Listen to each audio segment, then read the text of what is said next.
Hello guys, and today I'm going to be quickly going over the recent Battlefield 2042 1.1 patch, just sort of talking about the main things about the update and things that actually matter. And the first thing that I'm going to talk about here is the update they made to do with shader caching, which is basically going to result in performance improvements. So basically the game is just going to be much smoother, as it can lose these assets a lot more quickly. But what DICE have advised is for people to not delete the cache folder, which is what sometimes people do to reinstall shaders, you know, sort of in them lines to sort of restart it and hopefully make the game run a bit smoother. Something that happens with Warzone quite often. I get it nearly every single time there's an update. I've got to wait like 5 or 10 minutes as it updates like 3 or 4 different sort of shade installations.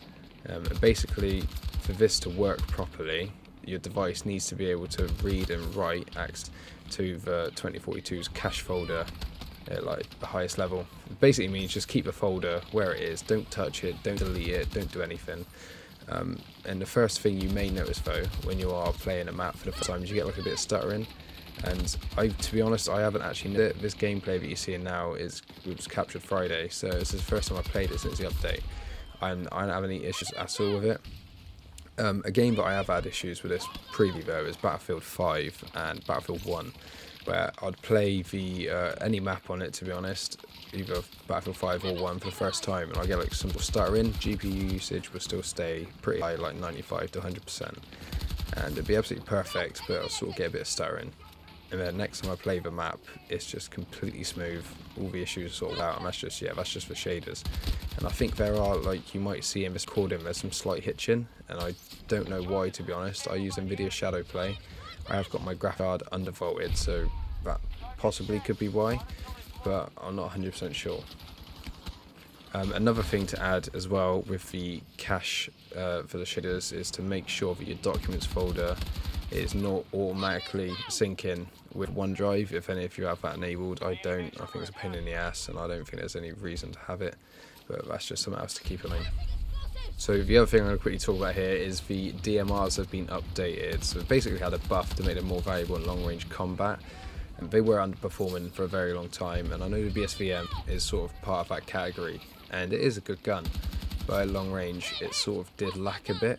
So what they've done is increased the bullet speed for all weapons in the marksman range. The DM7's had a buff from 740 to 800. VCAR has had a buff from 600 to 700. The SVK has then had a buff from 860 to 960. And the BSVM has had a buff from 700 to 790. And I mean, at long range, the BSVM wasn't too bad. It was probably like a 2 or a 3 shot kill. And they've also buffed the headshots damage as well. So they basically weren't working as they should. So basically what they've done here is they've tweaked their headshot damage multiplier at longer range. So the BSVM and DM7 have had a buff from 1.9 to 2.2, which is pretty nuts, to be honest. And then the SVK's had a buff from 1.5 to 1.6, and the VCAR has had a buff from 1.8 to 2. And all round, to be honest, I don't think the BSVM needed this buff, but apparently DICE are saying that they had to just buff the entire set of classes just to see how it works out, and then if they need to individually nerf the BSVM, which I mean I think it's pretty obvious anyway. I'm surprised that they haven't, but yeah, as a whole, it's just all round buffs for the DMRs. So as a whole, there has been an absolute ton of small changes and fixes, which I'm probably not going to talk about in this video just because it's just a massive list. But it's just some basic things I'm talking about, like to do with the AK-24, which I'm using here. I sort of stepped away from this gun a long time ago because I just thought the recoil was just too much. I couldn't get on with it, but there's just some small things. The AK-24 was incorrectly shown that it has a single rate of fire, which I thought it did, because I do remember having that selected, but it doesn't actually have that. And they fixed an issue as well with the AK-24 attachments that would not lower the recoil of the weapon as intended. And I think I was using one of like the first muzzle brakes in this video, and it has got an insanely low amount of recoil now. But yeah, overall, there's like a load of other buffs and nerfs to like specialists like Angel, Casper, Dozer, Falk, Liz, Rayo, Palik, everything that you can name. I think one of the main things for her is Sundance. Her anti-armor smart explosive UI will not get stuck in lock-on when the grenade has already been deployed. So That was obviously quite a big issue. And I think they've decreased the amount of grenades that she can carry from like 3 to 2. Another thing as well, which I noticed, which I don't think was included in the change logs, was the medic that I'm playing as. When you self-heal, it uses quite a while, so it used to probably take, I don't know, maybe like 2 seconds, and it's much quicker just to shoot a wall or shoot the floor to get a health boost. They've actually updated that now, so it is much quicker to heal yourself just holding the button.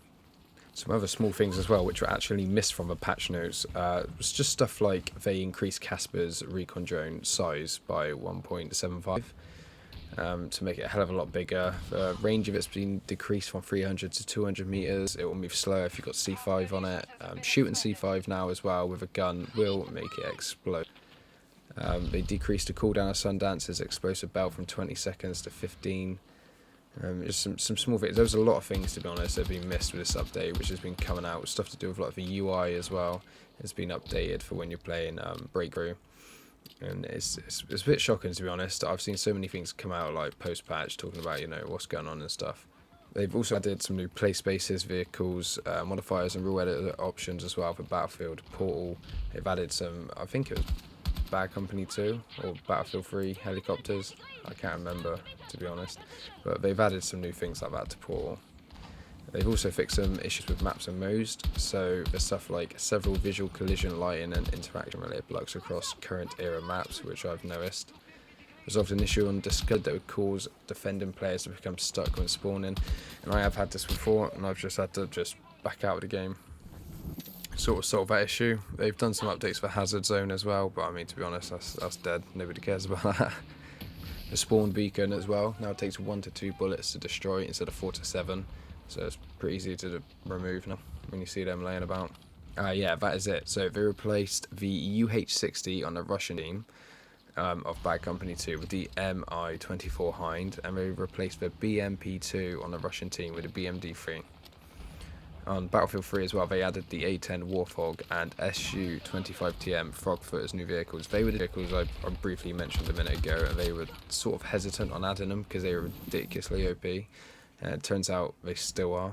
We've also got our new weekly missions updated as well. So the new ones for this week are 15 kills and assists with LMGs, 25 enemies spotted, 2 objectives armed and or defused in rush, 25 teammates resupplied with ammo, 20 kills and assists with vehicles, 300 health repaired to teammates' vehicles, 2,000 damage inflicted with C5 explosives or frag grenades, and 15 wingman or logistics ribbons earned, and 25 teammates revived. All of these challenges again are fairly easy to do.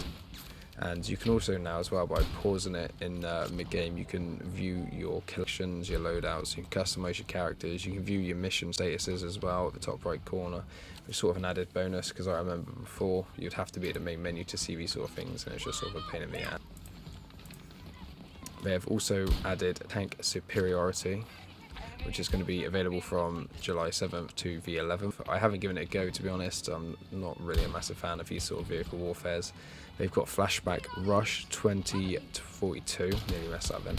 That's what I'm playing here in this gameplay. This is probably one of the best game modes I've played, to be honest. It's action-packed and it doesn't really get boring. I might put some more gameplay that I played for match after as well. It's just much faster paced. I mean, you don't get as much XP from it, and I don't think the ribbons count in Portal either. It's a bit of a pain, but it is there. They also have the Team Deathmatch Hardcore for the people that are fans of that, and Friday Night Battlefield, which is available from the 8th to the 9th, and I believe it's basically just, I can't remember, something like TDM or Conquest. It's like faster bullet projectiles, faster respawning, you do more damage and all that sort of stuff. It's just sort of the normal thing that they add for every Friday Night Battlefield.